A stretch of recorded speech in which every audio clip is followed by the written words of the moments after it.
जैसा कि आप स्क्रीन पर देख रहे हैं, पाकिस्तान ने अपना एक नौसैनिक युद्धपोत ईरान की दिशा में भेज दिया है। पाकिस्तान की सरकार का कहना है कि ये कदम मजबूरी में उठाना पड़ा है।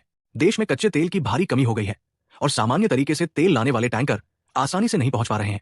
इसी वजह से अब नौसेना के जहाजों को भेजकर एक एक तेल टैंकर को सुरक्षा के साथ वापस लाने की कोशिश की जा रही है।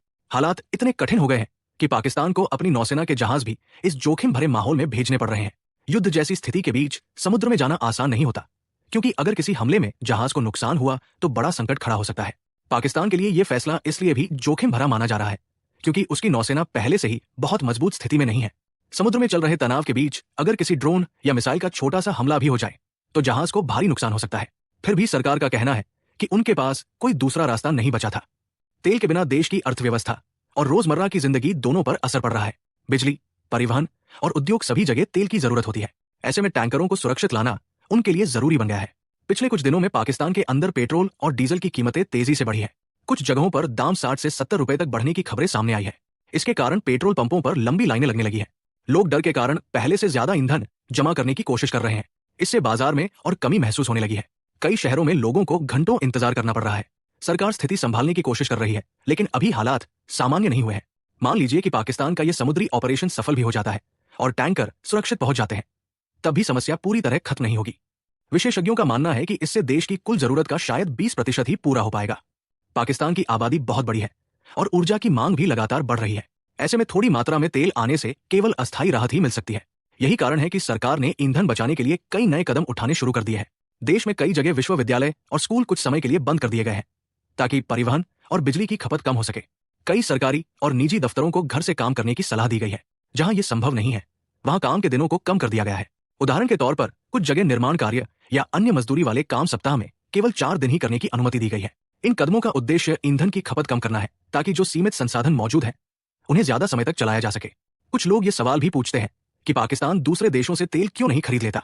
सिद्धांत रूप में यह संभव है कि वो रूस या अफ्रीका के देशों से तेल खरीदने की कोशिश करे, लेकिन असली समस्या पैसे की है। पाकिस्तान की आर्थिक स्थिति पहले से ही कमजोर बताई जा रही है और उसके विदेशी मुद्रा भंडार पर दबाव है। ऐसे में कई देश उसे उधार देने से हिचकिचा रहे हैं। यही कारण है कि पाकिस्तान को सीमित विकल्पों के साथ काम चलाना पड़ रहा है। हाल ही में पाकिस्तान ने सऊदी अरब से लगभग $5 अरब की क्रेडिट सुविधा ली है। इसका मतलब यह है कि सऊदी अरब ने पाकिस्तान को उधार में तेल खरीदने की अनुमति दी है। इसे एक तरह से ऐसा समझा जा सकता है जैसे किसी को बड़ा क्रेडिट कार्ड मिल गया हो जिससे वो अभी सामान खरीद सकता है और भुगतान बाद में कर सकता है।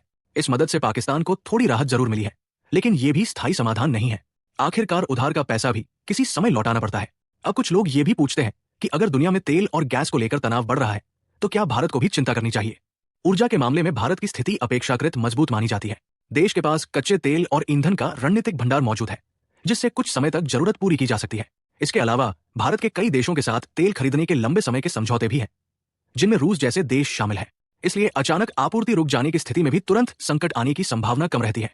गैस को लेकर जो खबरें आती है कि एलपीजी सिलेंडर की कमी हो सकती है, उनका कारण अलग है। भारत में इस्तेमाल होने वाली गैस का बड़ा हिस्सा अरब देशों से आता है। ऐसे में अगर आपूर्ति में थोड़ी रुकावट आती है तो सरकार पहले से तैयारी करती है। इसी कारण पहले से काफी मात्रा में गैस का भंडार रखा जाता है ताकि आम लोगों को परेशानी न हो। हाल ही में सरकार ने बताया कि देश के पास इतनी एलपीजी मौजूद है कि कई हफ्तों तक अतिरिक्त खरीद के बिना भी काम चल सकता है। कुछ जगहों पर यह खबर आई कि होटलों और रेस्टोरेंट को गैस कम मिल रही है।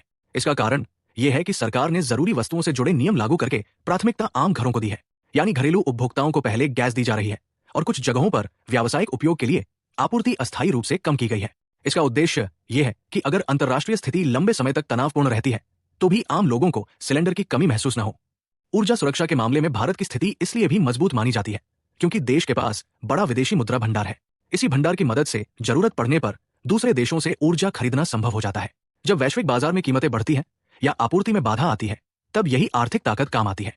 इसलिए अगर दुनिया में लंबे समय तक तनाव बना रहता है और तेल या गैस के दाम बढ़ते हैं तभी भारत के पास हालात संभालने के लिए संसाधन मौजूद रहते हैं।